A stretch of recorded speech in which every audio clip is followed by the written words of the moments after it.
If you can't tell by now, I really like the original PlayStation. And not just because it was the console I grew up with. The PS1 era was a great time for gaming.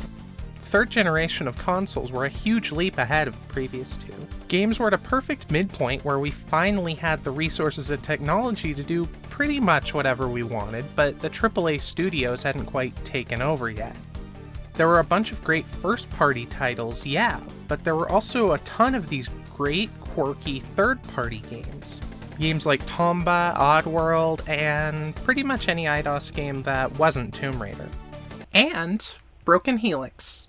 Developed in 1997 by a fairly small Konami development team, this is a criminally underrated action game for the PS1 about, get this, Bruce Campbell infiltrating Area 51.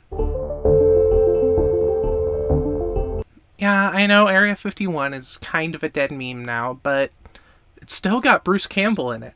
Any game with Ash Williams, of all people, can't be that bad. Okay, but there's still a pretty good chance that this game is going to be pretty good. Let's clap some cheeks, boys.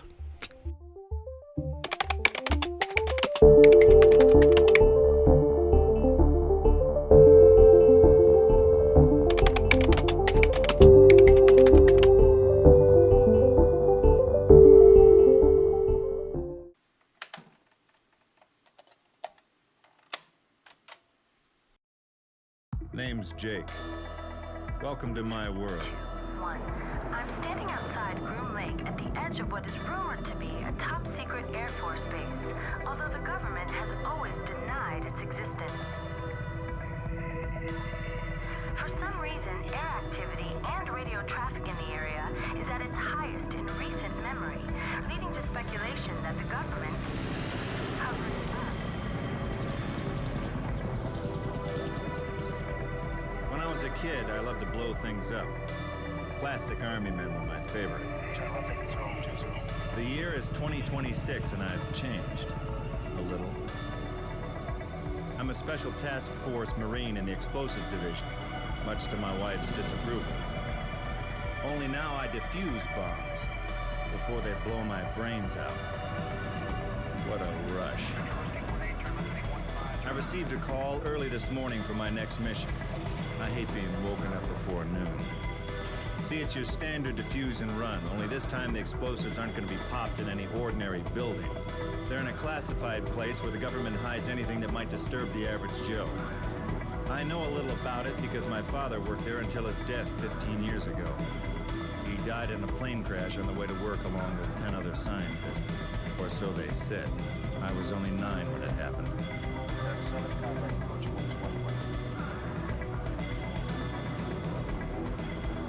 The strange thing is that 2 days ago I received a phone call from a man who refused to tell me his name. He told me he was a friend of my father's and that soon I'd be learning more about his death. The next day I was assigned to this top secret mission inside a place called Area 51. In Broken Helix, you play as Jake Burton, son of a... Wait, who? Who? Jack Burton. Me. See, the advantage of nobody watching this channel is that copyright strikes mean pretty much nothing to me. Also, how have we not gotten an Army of Darkness Big Trouble in Little China comic crossover anyway? They've crossed over with just about everything else. Anyway, Jake is a Marine EOD specialist sent to defuse bombs set inside Area 51 by a rogue scientist named Fitz. Fitz wants to expose top-secret information to the public, and demands a live interview with a reporter. Here's the deal, Lieutenant. I want $2 million in unmarked bills, a private jet, and a televised interview with the biggest media mogul you can find. It'll take hours to meet these demands. You have 20 minutes. I need more time. 20 minutes? Americans don't like to know what's going on here. No more secrets. Almost immediately, you get a feel for the extreme tongue-in-cheek B-movie action direction of the game, from the one-liners Jake constantly spouts, to the personalities of the scientists and Marines you interact with, to even the base itself. There's also a ton of radio conversations played throughout the story, so you're almost always hearing some kind of amusing chatter throughout the game. Hey man, listen to this. We now have confirmed reports that the body of Elvis has been seen inside the base. Earlier we asked a local farmhand why he thought the military would want his body. Well, isn't it obvious? They want to bring him back from the dead to wiggle his hips for one last time. Turn that crap off. Hey, just trying to have some fun. This could have been annoying, but Bruce's done with everything delivery and the extremely up-tempo gameplay I think make it all work really well, constantly keeping you aware of and invested in what's going on. The controls are what I like to refer to as the we were going to make a first-person shooter but Tomb Raider just came out and that game was really cool style of controls. That may not be a joke, by the way. The game was originally announced as a first-person shooter in the same issue of EGM they first reviewed Tomb Raider in. You can even switch views and play it like an FPS if you want.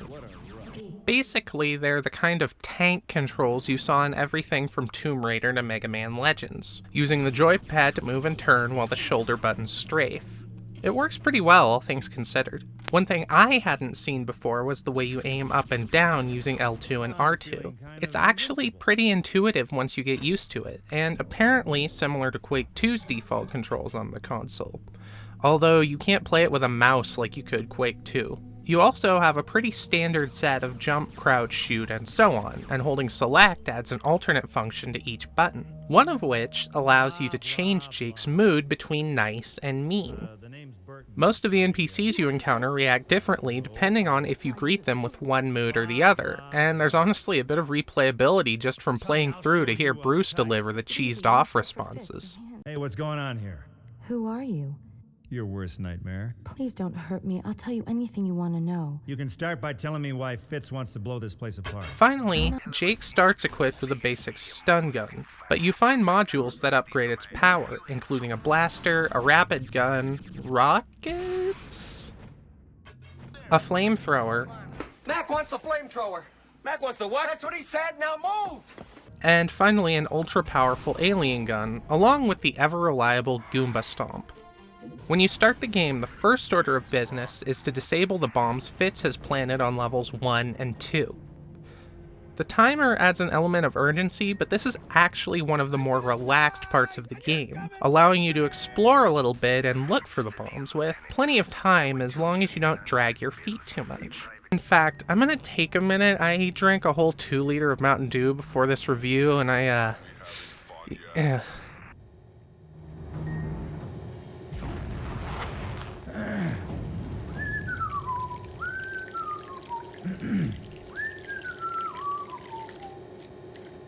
Last drop is always in your pants. You do need to watch out for security drones Fitz has watching the area, but even those aren't too much trouble once you learn to disable them from a distance. Talking to some scientists, you learn the first bomb is planted in the ladies' bathroom. The ceiling of the women's bathroom was set to blow. Wait a minute.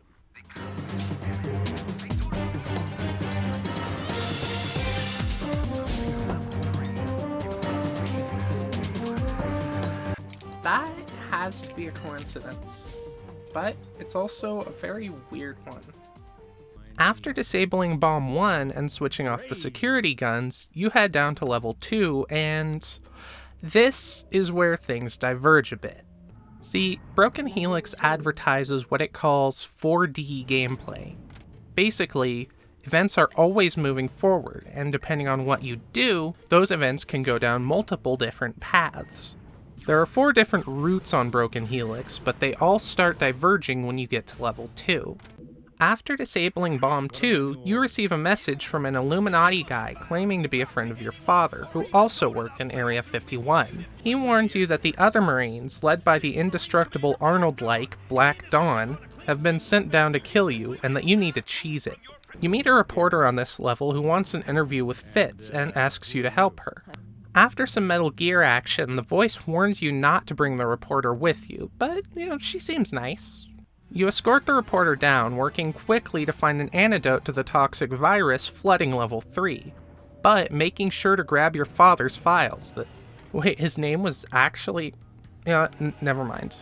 After a bit of platforming...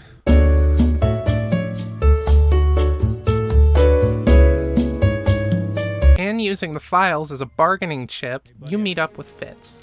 He reveals that mutagenic experiments have been going on in Area 51, no crap, and recruits you to help him escape. Fitz sends you down to level 9 to plant some bombs that will allow you to blow the experiments away forever. You fight some more hybrids, plant the C4, and head up to where Fitz and his mole have set a drill to escape. You cover the drill in what's actually one of the most climactic moments in the game. It's a tough fight, and this sequence really likes hiding huge numbers of rocket guys in the draw distance and around corners. You'll definitely die a few times until you learn the pattern, but eventually you make it out, though with a feeling Jack could have learned more. Okay then. The ending is unsatisfying, and bringing the reporter is sort of an idiot trap since the game flat out tells you not to. But this is actually a pretty fun route, if only for how straightforward the gameplay is compared to some of the others. Anyway... It's rewind time!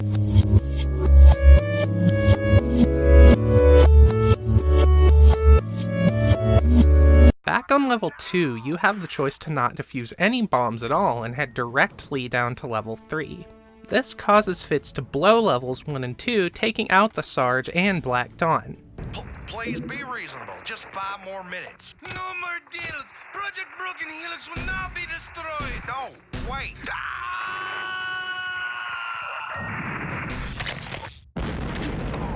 In this route, you end up connecting with the surviving Marines, who were never briefed on what you look like, and don't realize Burton is the guy they were sent here to kill.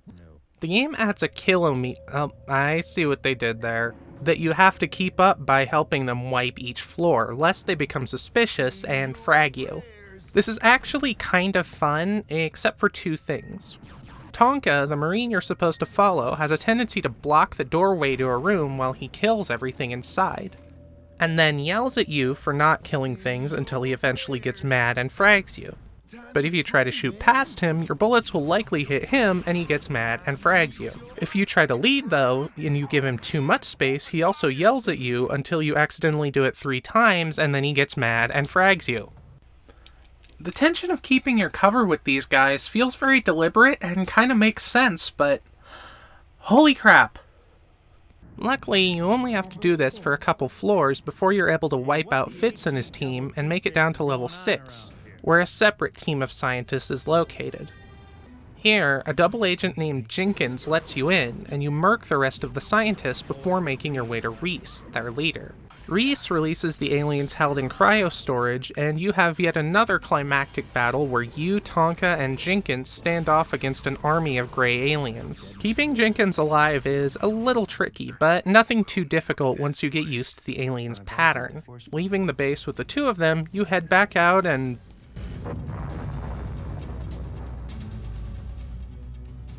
There was a better way. You know, I'm starting to detect a pattern here. Back to level 2. This time, we help the reporter activate the broadcast, but on our way back, we get to go dick mode. I just came here to say you're on your own. I'm not helping any wacko scientist. Fine. I'll do it on my own. I don't need your help, soldier boy. Oh, well, that's brilliant. You're gonna get yourself killed. What do you care? Oh, good point. I'm out of here. I'm sure she'll be fine. The journey down is pretty similar to how it was before, but we were pretty rude to those hybrids last time, so maybe we just need to go apologize. Hey, anyone have a pink key card? Honey, do you have a... Oh, thank you. Access granted. I wonder if he tastes good. Huh? I said, save us. Sure, we want you. If you help us. Here, take this. She'll be waiting to meet you on level 8. The hybrids on this level are actually pretty cool guys once you get to know them. This time, since you can't get an interview broadcast, Fitz sends you down a level to meet with the other scientists and find out what they're up to. You meet Reese again and show him a picture of your father. Since you haven't led Marines to his front door, he's a little more chill this time. Reese and his team are working on a cure for the virus that the original aliens from the Roswell crash were carrying. They seem to be at odds with an unidentified she Reese doesn't want to talk about, and he sends you down to level 9, this time to grab a shield device that can save Reese's team from an imminent explosion she has set on said level. As you get back, Reese has finally succeeded in curing our alien broskies, one of whom explains that the mutant hybrids have begun multiplying alien style, and will need to be taken out with more explosives. Since you're the EOD guy, they tap you for the mission, sending you down to a different section of level 9. But since we're here, let's use this gem we got from that homie back on level 3. The hybrid queen herself tells you a different story. She blames Reese for creating her and then turning on his creations. You know, when you put it that way, Reese sounds like kind of a dick. Screw that guy. She asks you to help her escape Area 51, offering, I can free you from your weak human form. What? That sounds good enough to me. Let's...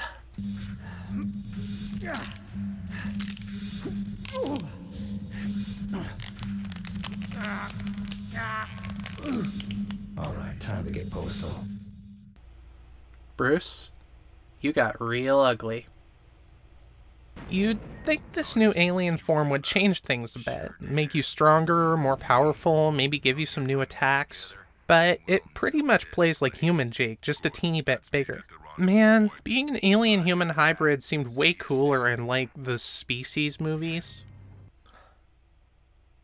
Still, that transformation sequence kind of do anything for anyone else? Because I mean, like me either. I mean, that'd be weird.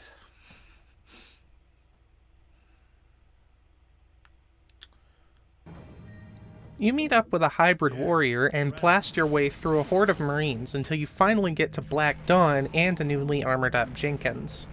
With the alien gun you picked up on level 9, you're finally able to...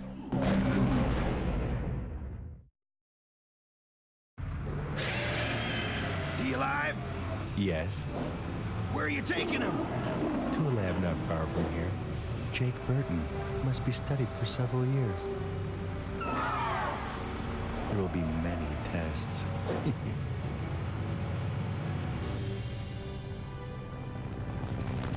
There was a better way.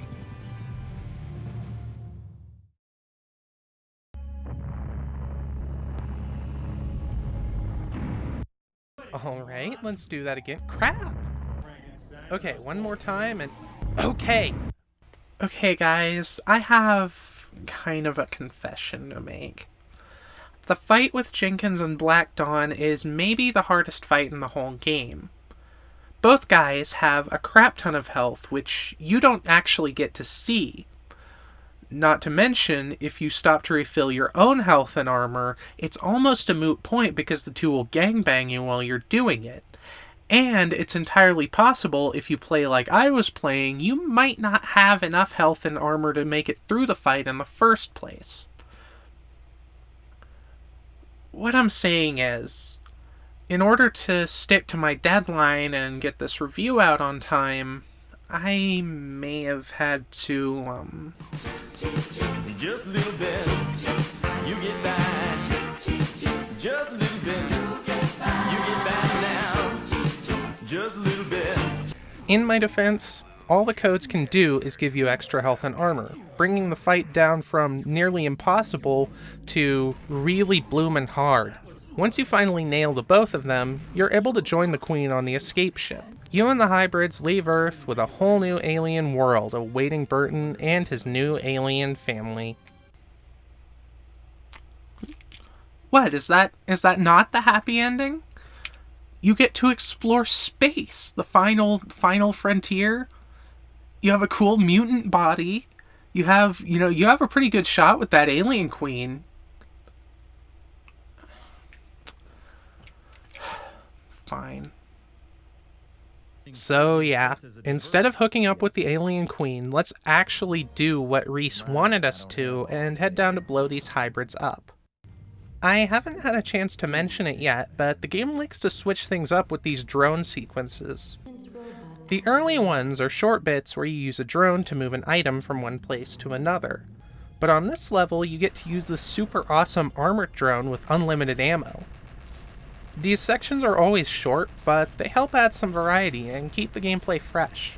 On this route, Reese gets attacked by the Marines and has to teleport down to meet up with you. He's honestly the worst escort of this entire game and makes the last stretch a little annoying.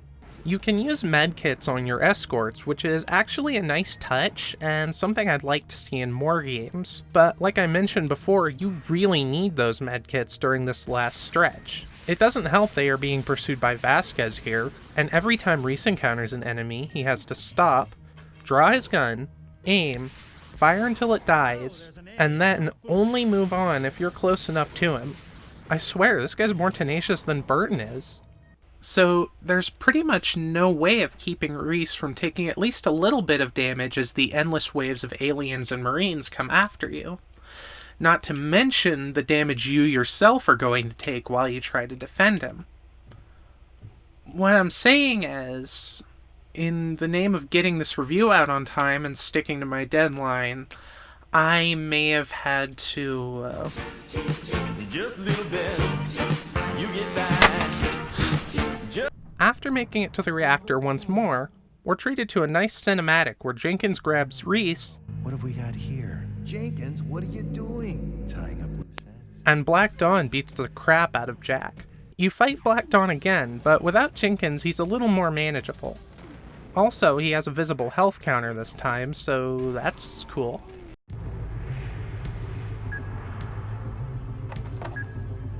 Hasta la vista, baby. Getting back with Reese, you make it to the alien ship where you're able to snag the shield to protect you from the imminent kaboom. Jenkins shows up again to give a bad guy speech before getting ganked by the Queen herself. The Queen is a little tricky, but nothing on the level of Black Dawn, especially since splash damage doesn't exist in this game and oh! I'd be lying if I said I hadn't fantasized about us getting this close, hun, but not today. Burton and Reese make a dramatic action movie escape. The Sarge wants to court-martial you, but Illuminati guy shows up and tells him to let you go, so Burton takes a vacation with his lame, probably human, wife. Just like every other ending, though, he wonders if there was another way. I spent the rest of my life trying to forget what happened at Area 51. I couldn't help but wonder if I had handled the mission correctly. Could there have been another way? I guess I'll never know.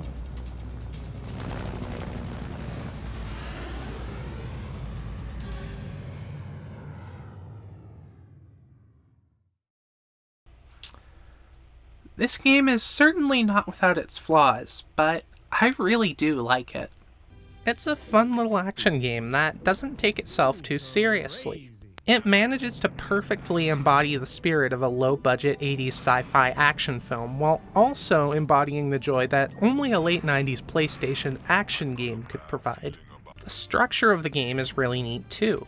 As you revisit areas over and over again, you really become familiar with the base itself, and with the characters in it, as each playthrough gives you a different side to them, even if they're all pretty standard action movie cliches. The environments tend towards the generic side, but the game never overstays its welcome, and the shooter combat is pretty fun. That said, this game does stumble a bit, especially during the Alien and Reese routes, as they're a bit longer, where the last stretch of the game becomes a long escort mission. Again, I commend the devs on giving you the ability to heal your friends, but these sections are still really annoying compared to the routes that just let you indulge in some shooter game bliss. The game really likes switching things up to keep gameplay fresh, but the core gameplay is still the most fun, and I just wish there were more of it.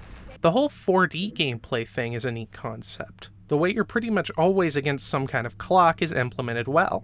I always felt urgent, but I never felt like I was being rushed through the game either. Not to mention, you manage to deal with each timer as it comes, so things never get tedious. Conversely, pretty much every route except Reese is a bad end that keeps you from seeing the rest of Area 51, so they feel less like branching paths and more like glorified game overs. Being able to see the story from different angles is neat too, but the plot of this game is fairly straightforward, so it's not like you get some stunning revelation from having played through them all. Still though, it's a fun little game that doesn't go for that much on eBay and such, so if you wanted to buy it, I can totally recommend it, even if you only spend an afternoon blazing through a route or two. Now, if you'll excuse me, I was going to watch Bubba Hotep again, but I think I have some gamer cred to re-earn. Later.